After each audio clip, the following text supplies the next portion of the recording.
forgot to get a drink. Oh well. How are you doing?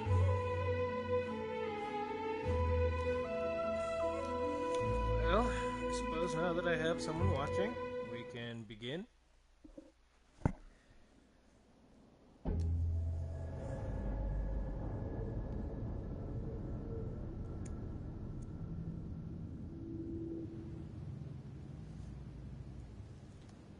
Off we go.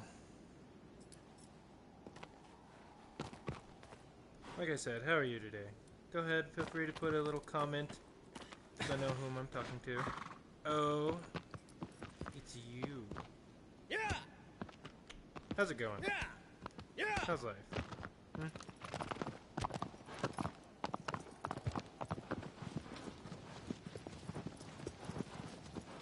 How's the stream? Is it coming through okay?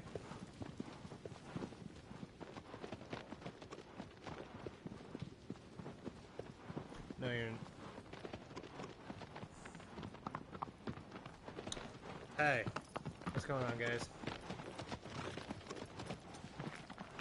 And Shane, you're not fooling anyone. Sure they are. Actually, they do have an interesting development on that front. A girl who previously, who's gorgeous. Yeah, sure. A girl who was, who's gorgeous, but who was previously not exactly, shall we say, genial with me. I have restored the bridge and the friendship. But that's it. That's all I got. Oh, dang it, you dumb horse. Yeah!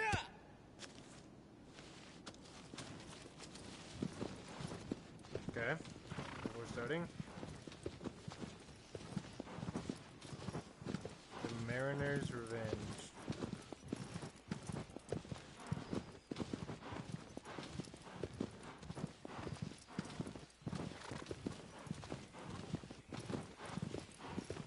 Oh, and then there were three. Why, hello, good sir or madam. Truly, your forgiveness I implore. Sorry, I memorized the Raven because I'm an insufferable nerd. Anyway, yeah, if you're feeling friendly, go ahead and leave a comment. My brother and one of my best friends are currently watching me right now. And oh, look who it is! Rainer. How's it going? You guys all done with work? Y'all just chilling, winding down? Is that what's going on? Yeah! Well, do you guys want me to talk about the random stuff that I was going to talk about, or did you want to just hang out?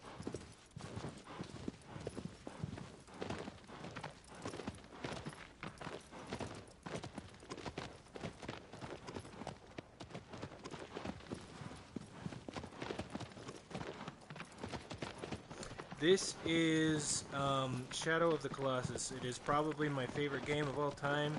This is actually the remake, because the original one was made in 2002 on the PlayStation, and it is freaking gorgeous. It was gorgeous back then, it's gorgeous now. It's just a great freaking game.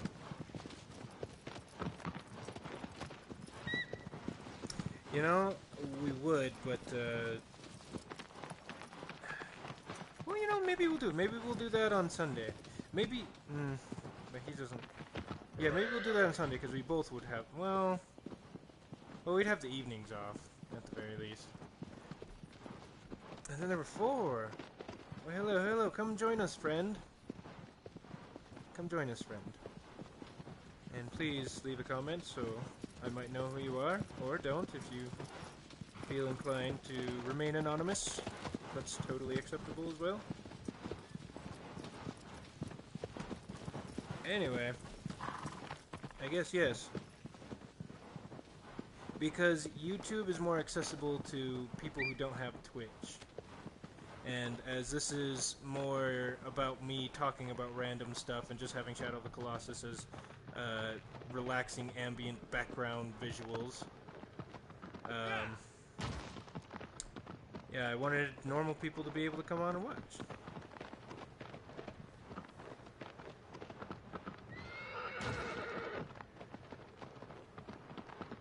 But anyway, enough with the pleasantries. I guess we'll get to going. So in case you guys don't know, I like to think about lots of things, and there are things that come up randomly throughout the week.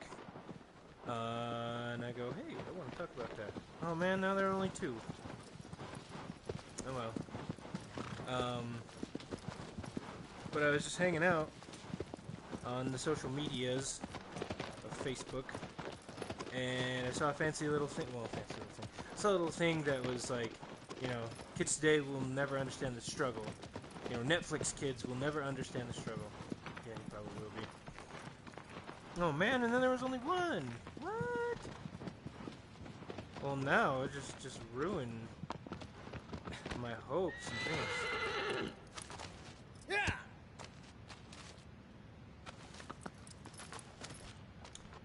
Oh, and then there were 2. Yeah! Anyway, so like I was saying, saw a little thingy about Netflix kids and how they will never know the struggle of, you know, watching your weekly Saturday cartoons or whatever. And it's commercial break, so you decide you want to go to get the kitchen, get some snacks, and as you're in the kitchen, you hear your sibling say, "It's coming back on! Hurry!" And you start panicking because you're like, "Oh my gosh, if I don't watch it now, I'm gonna miss something important, and it's gonna be for forever!" Ah! And you know, you freak out. You know, I was sitting here thinking, you know, because my first gut reaction was, ha ha ha, oh boy, I remember those times. Those were good times. Those were great. And I thought about it a little bit more, and I was like, you know, ostensibly, it's kind of a bad thing. You know, the guy is like, oh, Netflix kids will never understand. It's like, you're right. But if you ask a Netflix kid, do you want to be in the same situation? Do you want to be put in that same situation where, like, you can't control immediately what you want to watch? Most of them would say no. And nowadays, most of us as adults, would also be like, no, I would like to be able to control when my TV shows come on. I would like to be able to stop it. Yeah! Oh, Yeah! Shane's on a different profile. Wait, no, man. Like, ostensibly, that's a bad thing. Like, not being able to control when you watch your show, it's kind of bad. That brings up the whole question of nostalgia, right? Does nostalgia make things better than they actually were? What do you think about it, right? All of these trials and tribulations that we had as children, we kind of look back on them and found this, but when we were kids, that wasn't fun. Nobody liked that. Like, come on. Nostalgia, man. I actually love it. I love the emotions of nostalgia.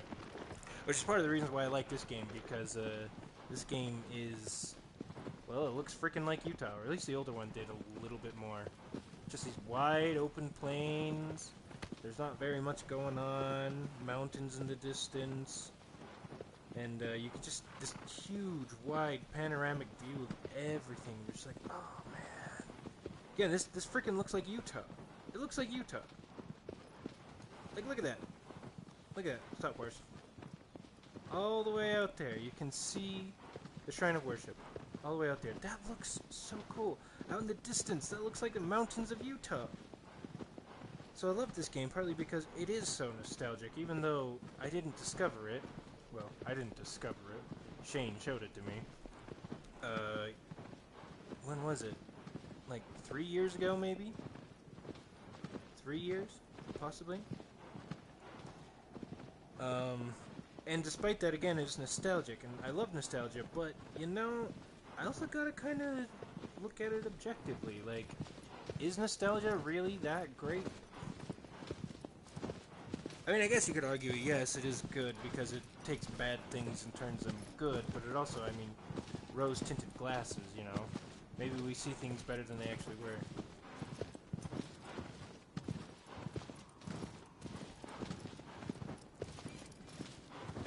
Yeah, that's definitely part of it.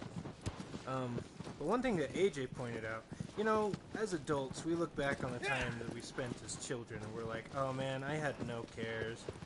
I had no real responsibilities. There was nothing really that bad that happened to me. And yes, when you compare it to when you compare a child's problems to an adult's problems, yes, the adult's problems are far more significant. But you know, to a child whose brain is underdeveloped and is not grown up and doesn't know any better, the problems that children have to them are serious issues. Yeah! You know, I remember when this one kid, we caught a cat-faced spider, put it in a jar, and homie decided it would be funny to throw the spider at me. And I freaked out and ran home. I was crying. You know, nowadays I'd be like, what the heck? And that seems like such a trivial thing, but as a kid, that was like horrible. Ooh. I mean, today would suck pretty bad. I hate spiders. But you get my point. And then, another funny thing about nostalgia, the thing that always cracks me up is, so I remember watching this clip of this. Ooh, look at that arch. See, I didn't even know that arch was there. We're gonna go to the arch. But anyway, there's this clip of these old school rap guys. I don't listen to rap, so I don't know who they were. I do know Snoop Dogg was in there. At least, I think he was. I'm not totally sure. Maybe. I don't know. But anyways, they're all sitting around in a circle talking about rap of today, you know, new rap. And they're just like, man, all this new rap, it all sounds the same. It all sounds the same. And then he did some mimicry, some unfaithful, like, making fun of it, but kind of getting the general gist. You know, I think he mumbled a little bit. He's like, and I'm like, and I found it so funny because I remember when rap was really first getting into the mainstream. Well, to the mainstream. I guess technically got into the mainstream in the 80s, but you know, in the early 2000s when it really started getting popular, you know, you actually started hearing it coming on the radio. I remember everybody around me, all the old people going, it sounds the same. It just sounds the same. It all sounds the same. I found it really hypocritical that there are these rap guys who, for years, everybody said, your music just sounds the same, are now sitting there and criticizing newer rap music and saying, it all just sounds the same. There's no creativity. There's no artistry. I'm just like, okay. Yeah! And you look back to the people... You look back to the, you know, the people of the 80s and the 70s who criticized the original rap people, and you look at their parents who criticized them for all sounding the same. My grandfather would tell my uncle that the Beatles all sound the same because they all just say yeah, yeah, yeah, yeah, and they look like girls. And you cut their hair, you know? And it's just so funny what nostalgia does to you. And the same thing for me, like, when I was a teenager, we were getting into the early to mid 2000s with post-hardcore music, like freaking From First to Last, or the metalcore of, like, the first two albums of As I Lay Dying, and all that good stuff. I love that stuff. There's just a soul to it that I like. That's not to say that new music doesn't have soul. I think most music has soul. No, they probably won't. They probably won't, Anson. Because, like, again, for example, I like the soul of the music that I had when I was a teenager. And newer metalcore, newer post-hardcore doesn't have the same soul. I'm not going to say it doesn't have a soul, because I think that's really short-sighted. I think all genres of music have a particular soul, if we're going to use the term soul to denote kind of like a general style, I guess. But it's just not the soul that I find particularly... It doesn't strike me deep down, you know? So we just gotta be real careful when criticizing, because when we have children, they're gonna come up with some weirdo music that's gonna sound samey and boring, and we're just gonna be like, back in my day, we had freaking Serge Tankin and System of a Down. What do you children have? Oh my gosh, back in our day we had Fall Out Boy and Paramore and Panic at the Disco and whatever, you know? But we have to be careful because, you know, that's exactly what our parents said when they heard our music. So, if possible, I would like to be the first generation that kind of breaks the cycle, that kind of breaks the trend, and not be hypocritical. You know what, kids? You like whatever you want to like. Hold on, Agar. I want to see if there's anything cool up here. So I want to be one of the first to break that cycle and start up something new. And who knows, maybe even enjoy my children's music. Assuming I have children at this rate, I'm not going to do anything. Stop freaking out, horse. Is there any way I can get up there? He. Oh. Nope. Okay, never mind. Let's just go. I'm gonna look around for a way to get up there. Little fireflies. Anyway. That brings up another good question, right? So, kind of connecting it through the music. Earlier this week, I was in my U.S. history class, and in order to lead into a discussion about consumerist culture, which started in the 1920s, the professor asked us a question. He's like, "Okay, so let's take Imagine Dragons. Okay, let's take the band Imagine Dragons. What images come to your mind of someone who listens to Imagine Dragons?" Right? And of course, and he goes, you know, male or female? Everyone's like, male. Like, black or white? White.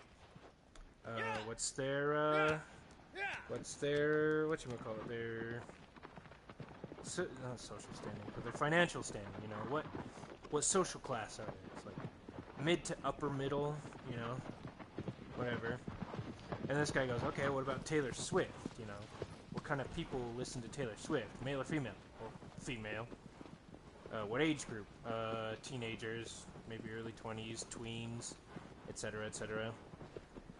He's like, okay, and what about, like, wealth or money? It's like, yeah, you know, mid to upper middle class.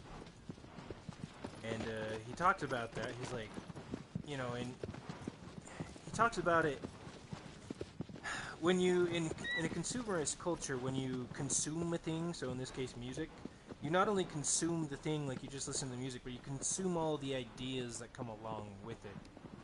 So even though I don't listen to Taylor Swift, I don't like Taylor Swift, and even though a lot of people don't really listen to Taylor Swift, and we've never really sat down and talked to each other about these are the kind of people that listen to Taylor Swift, we all have a general idea of these people listen to Taylor Swift. It all conjures up roughly the same images, you know? Oh, calm down, horse. Yeah,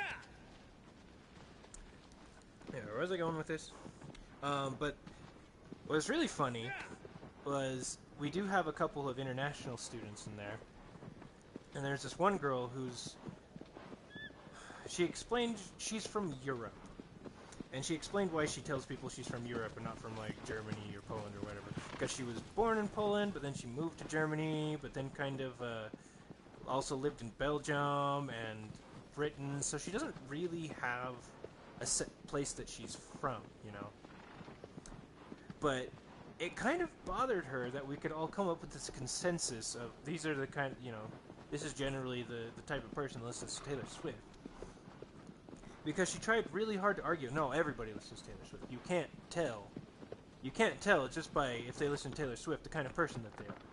You know, she tried to make that point, and I was sitting there thinking, I'm like, yeah, you're right. I mean, most people would look at me and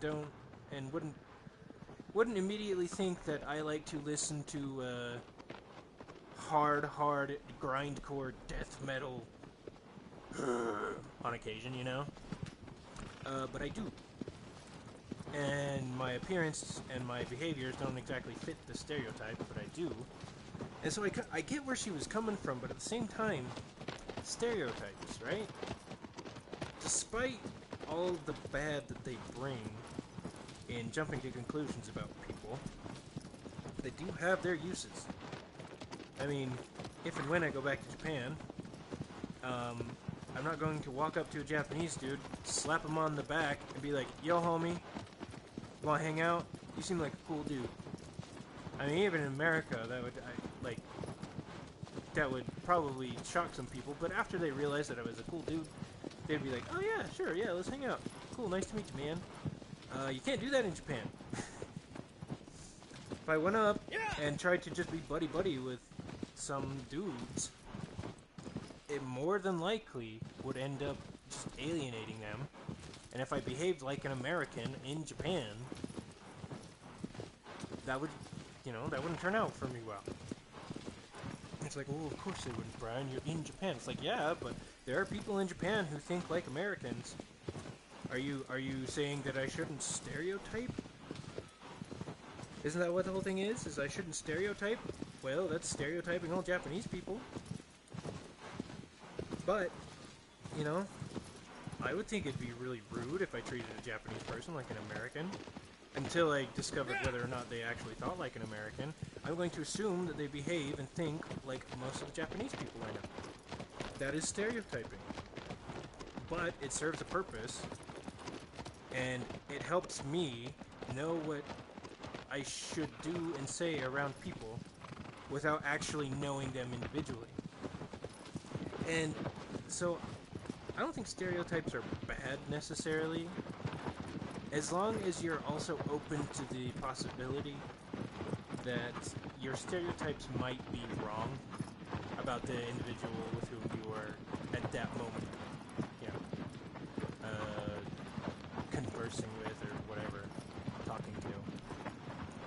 Like again, if I meet a Japanese person, I'm going to treat them like a Japanese person. I'm going to say konnichiwa, and I'm going to bow, and I'm going to speak in Japanese, and I'm going to be very polite, and etc., etc., etc.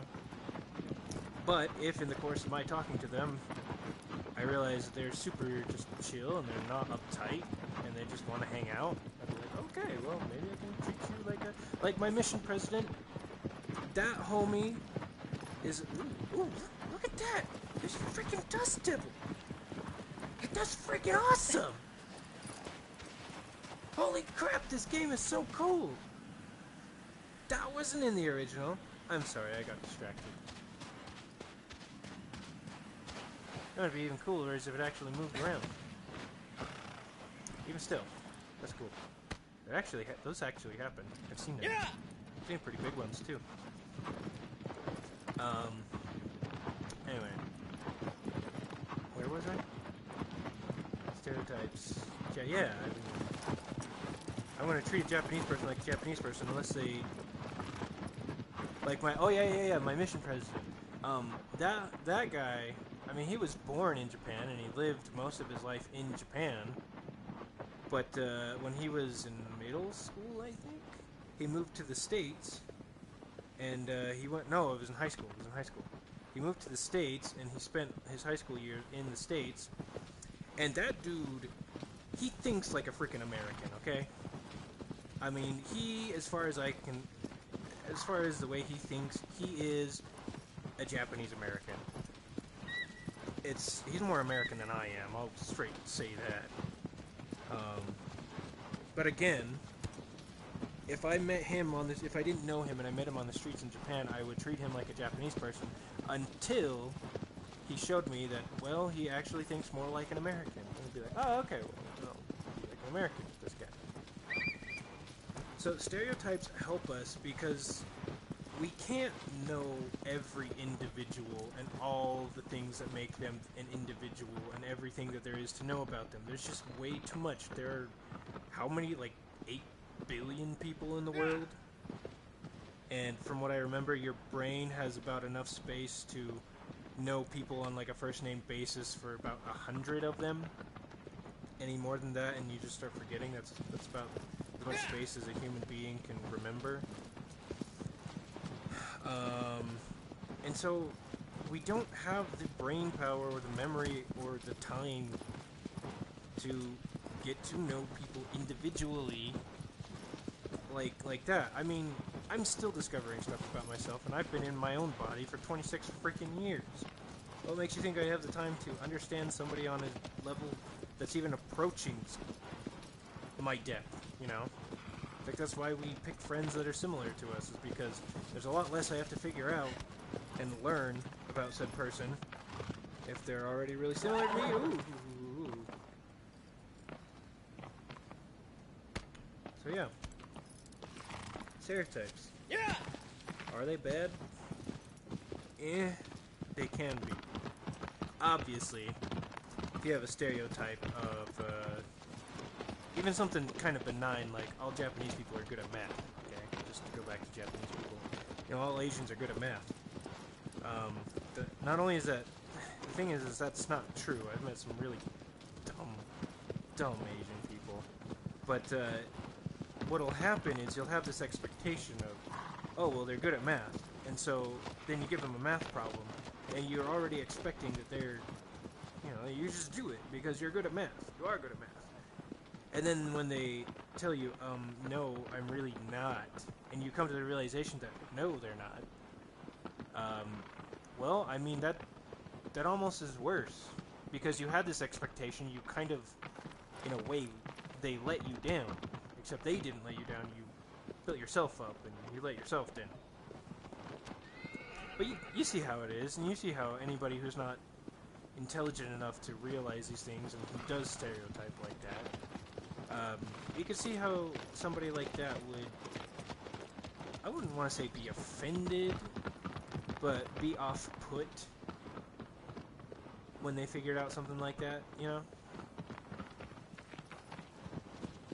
So, stereotypes can be bad, but they can also take a very complicated and big, wide world and make it understandable for us. We have to stereotype. We have to make judgments. But we also should be quick to realize that sometimes our stereotypes are wrong. Oh my gosh.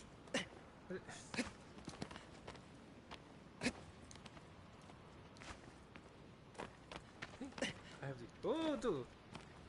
have the old controls. I don't remember. Because they changed the controls for this game.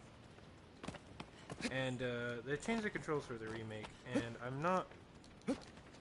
I think my brain is halfway in between both of them. Trying to do stuff, but I think... I switched it... Last time I was doing this show, I switched it to the old controls. No, look at this view. Assassin's Creed. Boom. I'm not even touching the camera. The camera in this game is amazing. Look at it. Look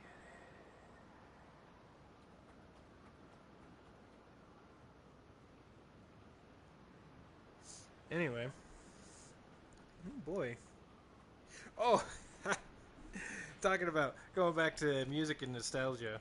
And looking at the freaking ocean. Okay. Simple and Clean from freaking Kingdom Hearts, man. I love that song. I remember when Kingdom Hearts first came out. I remember seeing, you know, trailers for it and whatnot, and the Final Fantasy games had already, like, made a name for themselves as far as being, like, the games with all the best graphics. And then Kingdom Hearts came out, and, you know, Kingdom Hearts meets Disney, essentially. And everyone was stoked out of their minds, and the marketing for it was great. Because I actually saw commercials for that one. And by all rights, freaking, this game should not have succeeded. It really shouldn't have. I mean, Disney meets Final Fantasy. Come on. Let's be real here. Why? Who the heck thought that would work? But it did somehow. And I remember being... He's kind of a cousin. He's a cousin by marriage. I remember being at his house because his family was rich. His family was rich. And they had a PlayStation 2, and they got Kingdom Hearts like the day it came out. And I think he got it for his birthday or something like that. And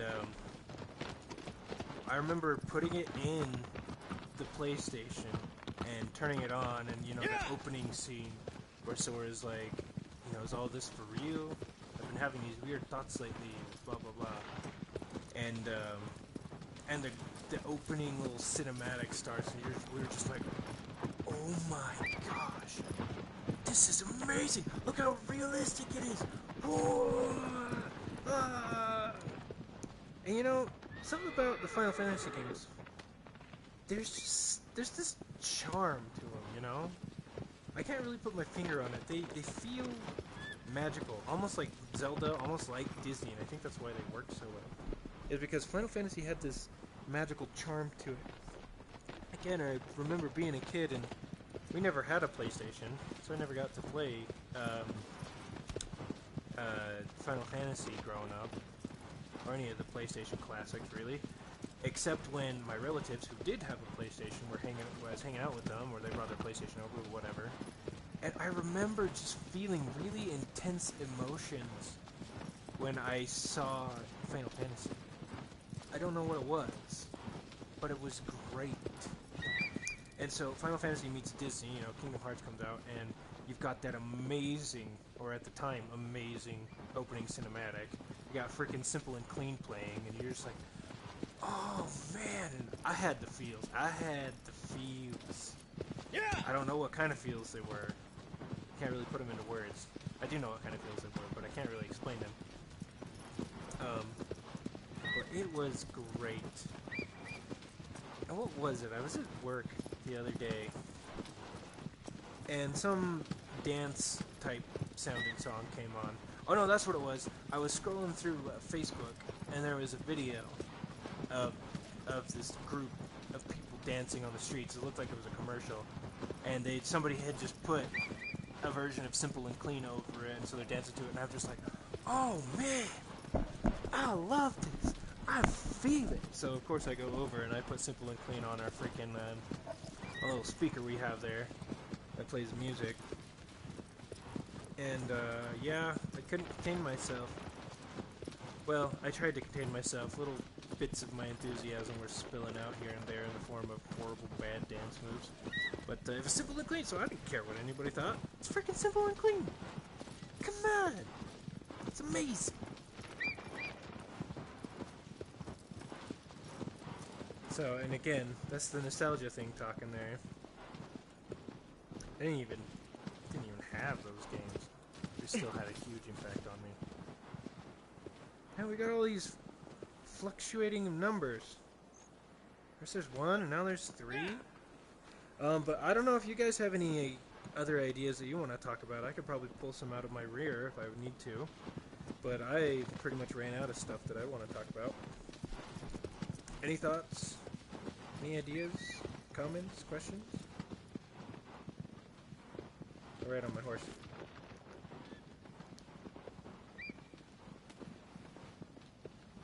Yee. I just ride on my horse. What do you think I've been doing this whole time? But I'm gonna do tricks.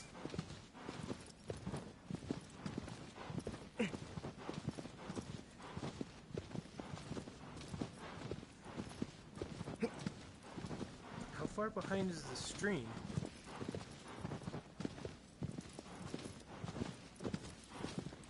Questions, comments? Anybody?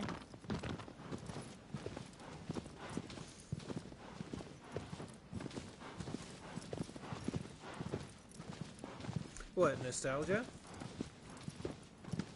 Oh boy, just you wait.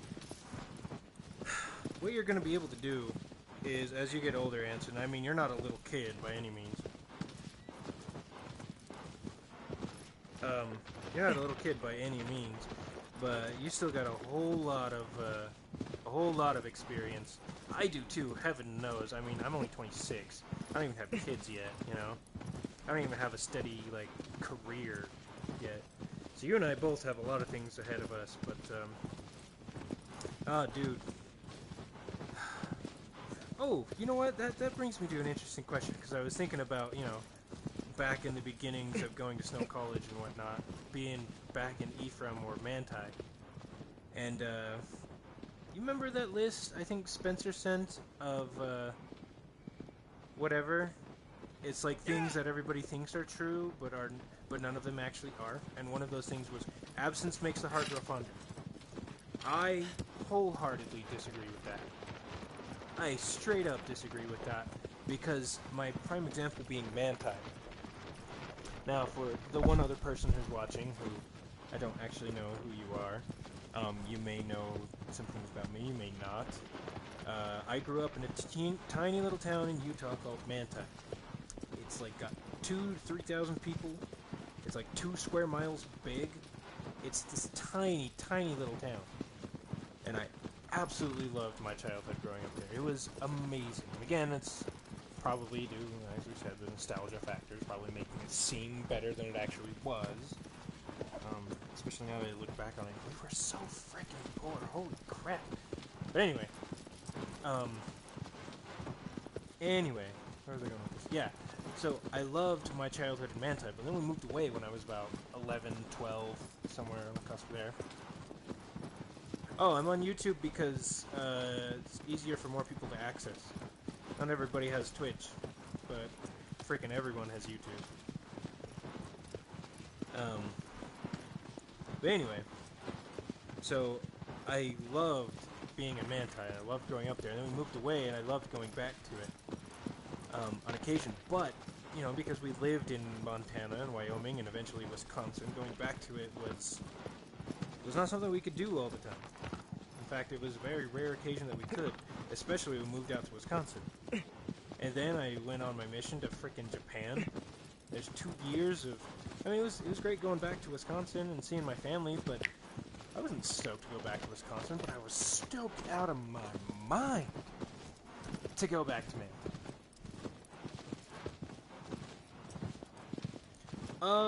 Yes and no. I kind of went around the whole map. Yes and no.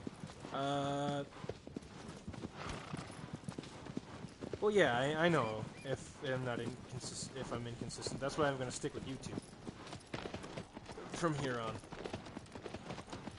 But anyways, I didn't go around the whole map per se. I mean, there's all sorts of fun little pockets. Ooh, maybe we'll go to the city. Actually, hold up. I wonder if this is the way. Is this the way to Phaedra? I think this is the way to Phaedra. Well, we're gonna find out. But anyway, going back to my original thing, I feel like if I had lived in Manti my whole life, I wouldn't have appreciated going back to it so much. It was because, and I mean, it was probably a semi-unrealistic... Oh yeah, dude. The visuals are incredibly important to this game. And I'm not going to show you... Just find the sparkles.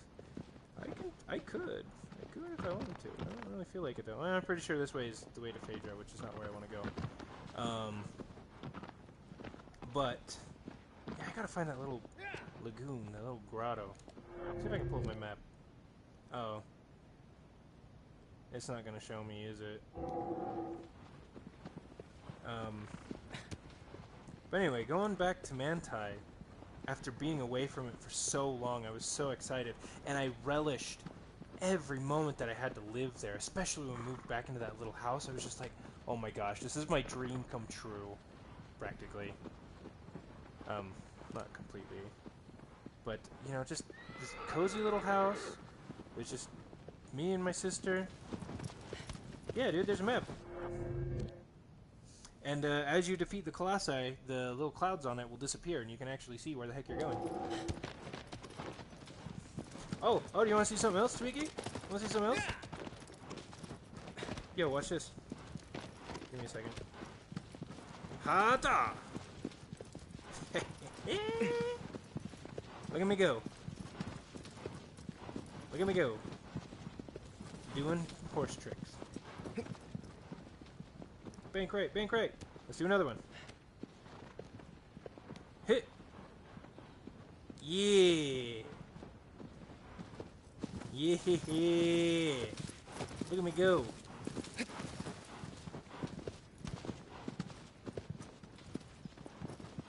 Oh, you can do horse tricks?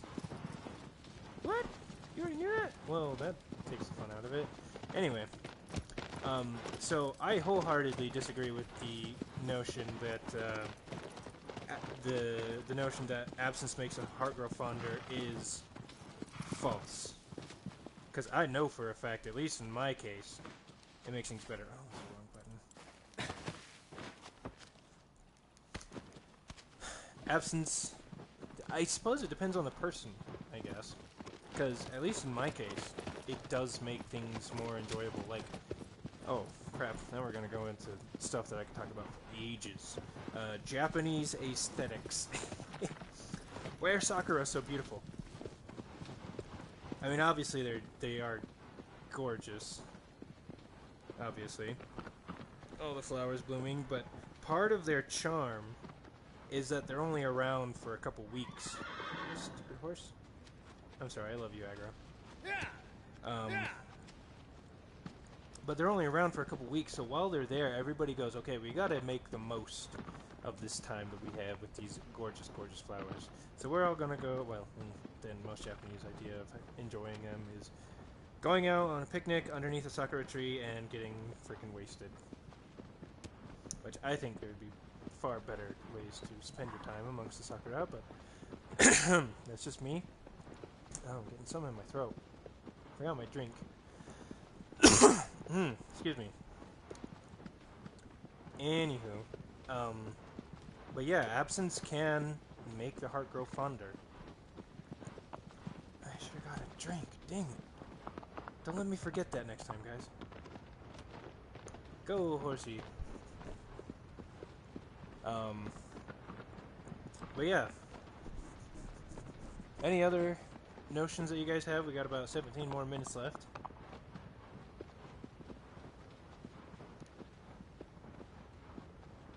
I gotta find that.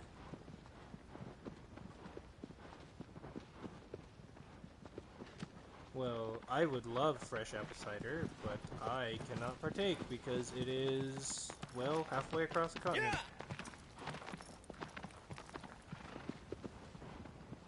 Wait, you have to explain yourself, Shane.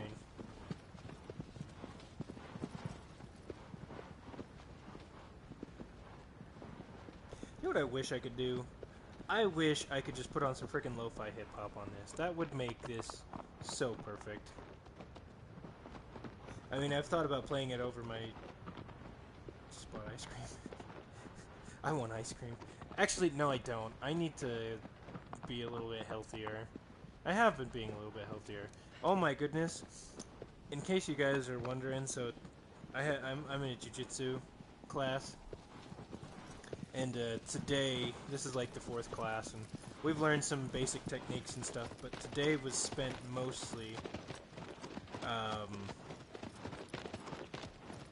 the only apple cider and apple juice is that apple juice is pasteurized. I don't even know what that means, but it would make sense. You say it like freaking Japanese people, cider is just, essentially soda. Mitsuya cider. You remember that crap, Tweaky? Oh, hush. Oh, I know where I need to go. I know where I want to go. Anyway, but yeah, today we just spent most of it just live drills, man. Live drills, and we were supposed to go really slow so we can develop technique and stuff and learn to implement some of these techniques that we've learned in a more, you know, higher pressure situation than just letting our opponents letting us do them.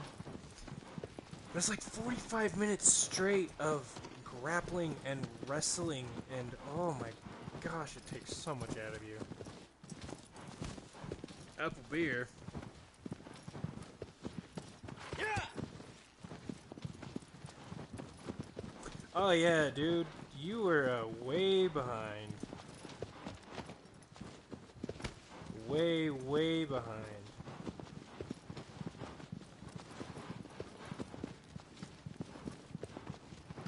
Okay, there it is, I found it. Gonna go to this awesome little grotto area. I don't know if you know it, Tweaky. I don't think you do, because this is one of the later colossi. I'm not gonna fight him. You have to fight him in order. But I really like this place. I love caves, you know? Oh! Oh! Crap! Oh! Oh, mistakes were made. Oops. No only listen taking deliveries. Oh, that's cool, that's cool. Yeah, I mean, if you want to catch up and hear what I have to say, and then have your own thoughts. That's kind of why I like this, though, is because people can leave comments and, you know, give me their own opinions. Alright, I gotta make it to that place. Alright, aggro. Mighty mushroom! Yeah! And this time I won't jump off the edge like an idiot. Yeah, and in the future I do plan into getting a little bit more political stuff. I actually found this this guy on YouTube. What was his name? I can't remember his name. Bo of the 500 something? I can't remember. But essentially, my friend Bo. Thought about reading my story yet? No. But if it makes you feel any better, I haven't read AJ's story, and she's been bugging me to read that, and I'm just like, honestly, I don't. I have so much crap I need to do, and I am the laziest, most procrastinating. I've been procrastinating so much. Being a history major, so to put this into perspective, for one of my history classes, I have to write a 5-page paper that I haven't started on, and have that done by Monday. And then I have a 30-page paper that I have to write in about 2 weeks. No, 3 weeks. 3 weeks, maybe. And I haven't even collected and consolidated all my sources on that one. I was reading a little bit about... Ooh. Actually, I was reading about something about one for the smaller paper.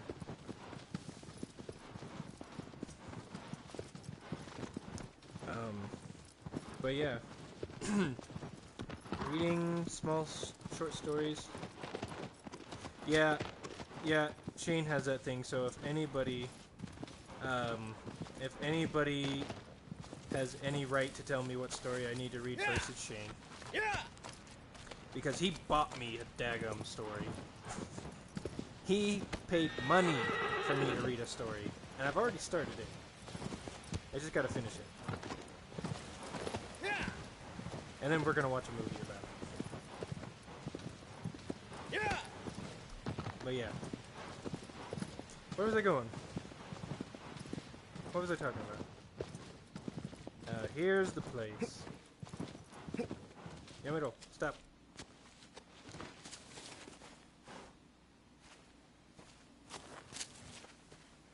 Why do you have your sword out, dude? Oh, no, go back up there. That was a good... Get on the rock! I want to show off the scenery! Mouse! Freaking worthless. Let's go over here. Roll! Dive! Out! Oh. Season 4 is coming, boyos! Oh wait, what do you mean soon? Like how soon are we talking?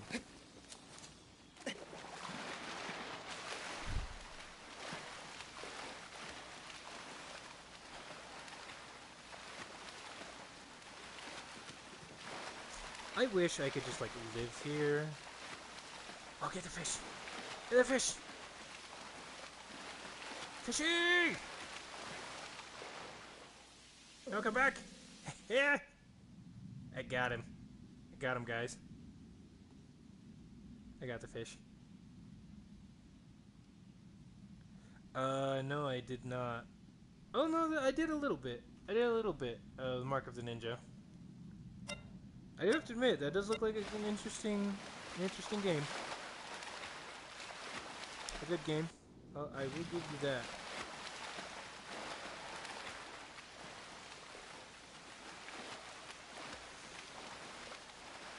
I remember seeing a review about it because it's so many games try really, really hard to make good stealth mechanics, but many of them fail really miserably at it.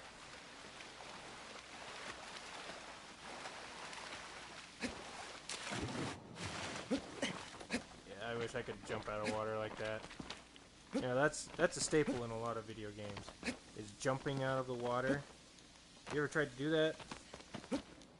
Find a barrel in the secret cave? A barrel? What are you talking about, a barrel?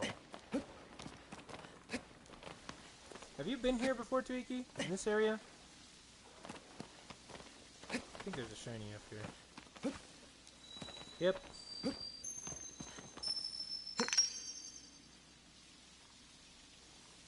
Freaking look at this place.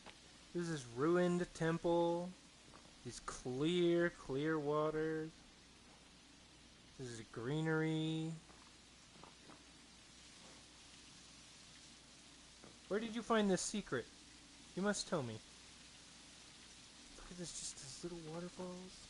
Ah! You did? I want it. Where is it?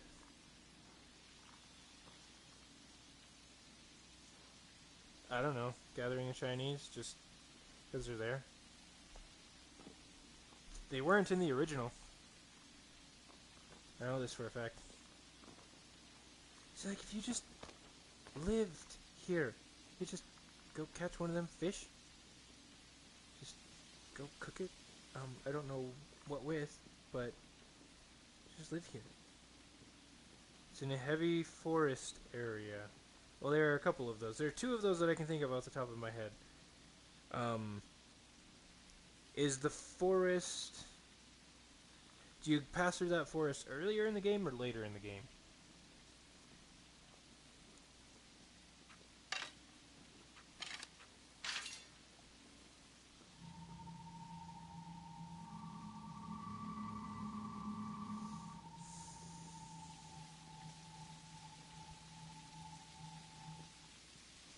Northeast?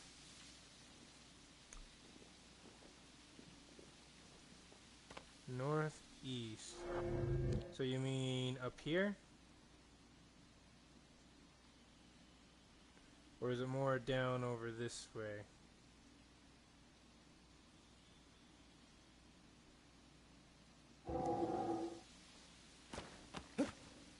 Geronimo!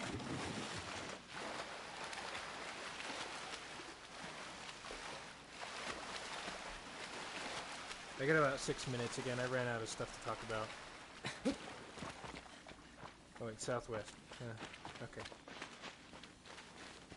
Aggro.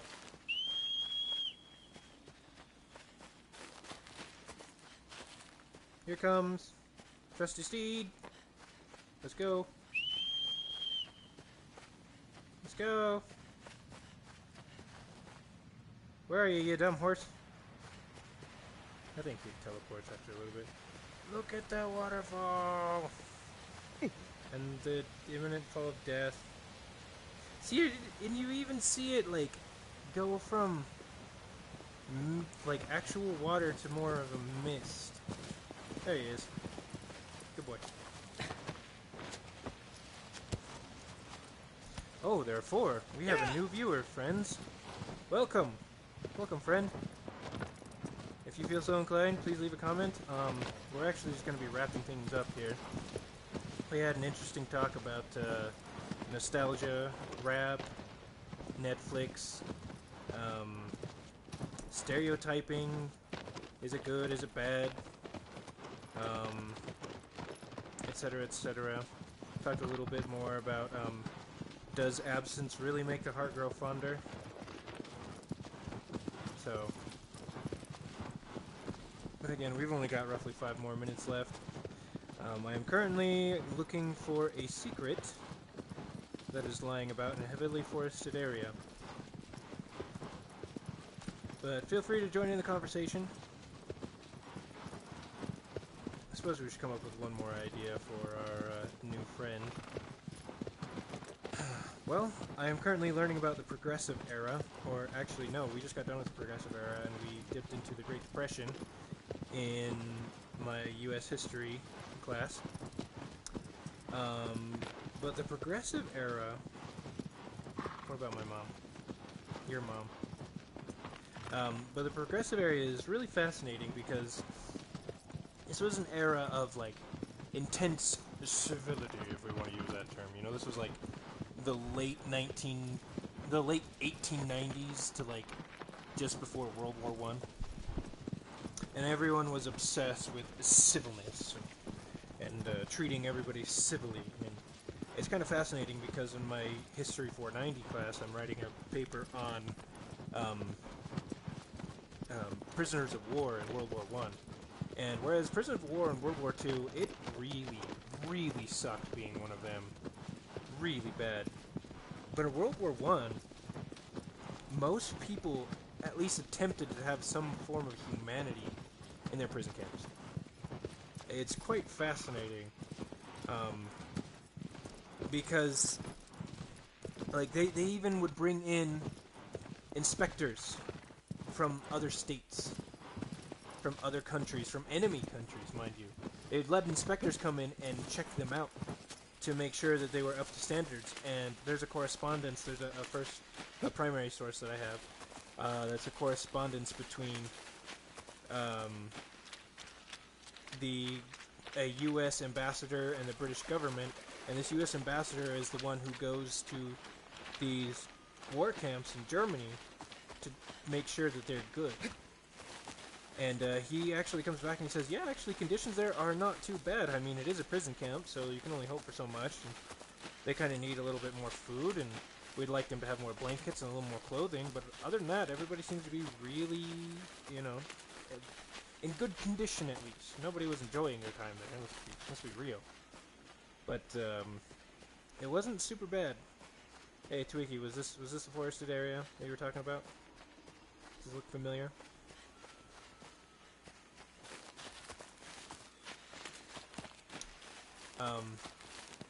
Oh, I found the cave. Oh, boy.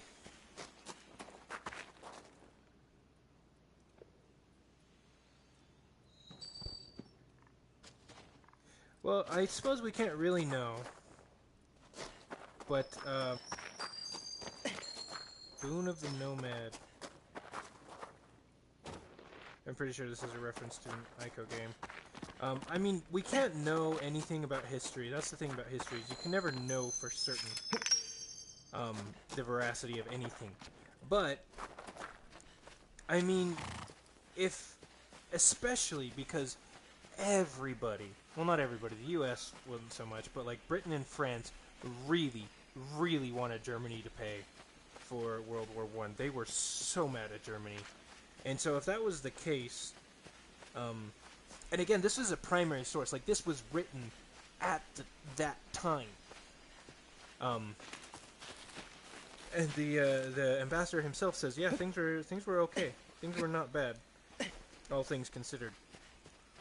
So I am inclined to believe that yes, things were. And reading accounts, yeah, a lot of them could have used a little more food, and they suffered from what they called barbed wire disease, which is essentially chronic boredom, which, I mean, doesn't sound bad, but like when you lock a bunch of people up and you give them nothing to do for days and days and days on end, it literally has some pretty bad mental repercussions on them.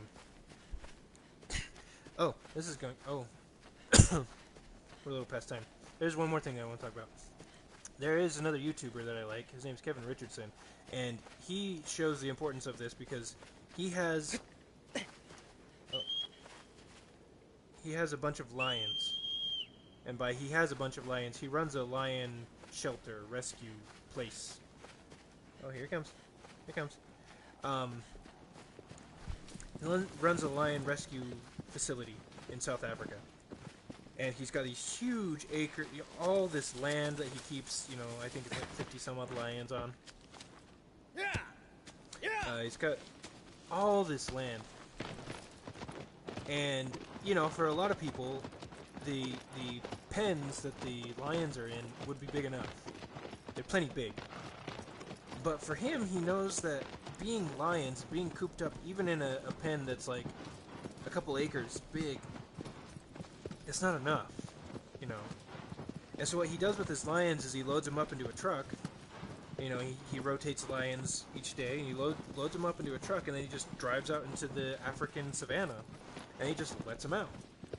And he goes on walks with them. And, like, he's actually there. Like, he touches the lions, and they hang out with him and stuff. And a lot of people are like, oh, that's so dangerous, they could turn on you. I don't think they will, simply because part of the problem with having lions in captivity, any animal, especially wild animals in captivity, is they are designed to roam over huge areas. And when you lock them up, they get all this pent-up energy and aggression because they can't do what they're supposed to be doing. And so, when he takes them out walking, and he even makes a point, he's like, you know, some of the male lions especially, like, they'll get antsy. And then, you know, they'll be kind of snappy in the beginning, but then he loads them up in the truck and he goes on a walk, and 10 minutes into the walk and they're a completely different animal. They're so much more relaxed. And he even mentions that a couple of times. It's not terribly uncommon for the lions, partway through their walk, you know, halfway through, they get tired and they hop back in the truck and they go, I want to go back home. And I love that because they still get to be lions. They get to go out. Like, if they find an animal and they kill it, he's like, yeah, go hunt. Go be a lion. Do what you were born to do. Like, yeah. And because of that, it's almost more like the lions, you know, they get to be lions, and so they get rid of all of that energy, all of that aggression, and they don't, you know, they don't feel like they're captive. I mean, I'm pretty sure lions don't think, oh my gosh, I'm a slave, I'm not free. But on some level, they probably I don't want to say they understand it, but they can feel it. Like, if you lock an animal up, yeah, they do sound like big house cats. And just the way they show affection towards him, it's really funny. Because they're so, I mean, on the surface they appear very loving. Like, they'll, you know, boop their heads against him and rub up against him, and he scratches under their chin, and they seem to really like it. But the other thing he is also aware of is they are lions. They are lions, they are much bigger than him, they're much more dangerous than him, they could easily destroy him if they wanted. One of the things that they do is when they're happy to see him is they jump up on him. And he's like, you don't realize this, but with the power that these lions have, when they jump up on you like that, like, it's just this thing of affection. But because what he does is when they jump up on him is he falls on his back and he gets on the ground. Because if he just takes it standing up, then he's like, next day I have whiplash. My neck hurts, my spine hurts, everything just hurts. Because they have so much force when they hit him, and they jump up on him. And to them, you know, it ain't no thing, it's just what they do, they're just happy to see him. But, yeah, he's a really cool dude, and you should definitely check out his YouTube. He's called Keith Richardson, aka the Lion Whisperer. He's awesome. Again, that's what I should do. I should start recommending YouTube people. Yeah, we'll stick with Keith Richardson for now, but, yeah, I think we're gonna end it here. Thank you for hopping on and indulging me in my, I don't know, my not super great. It's probably gonna be a huge waste of time and it won't go anywhere, but, you know, it's kind of fun. But anyway, I will see you guys later. I'll be awake for another little bit, so if any guys want to hop on PlayStation for a little bit of games, that's cool too. But yeah, peace out.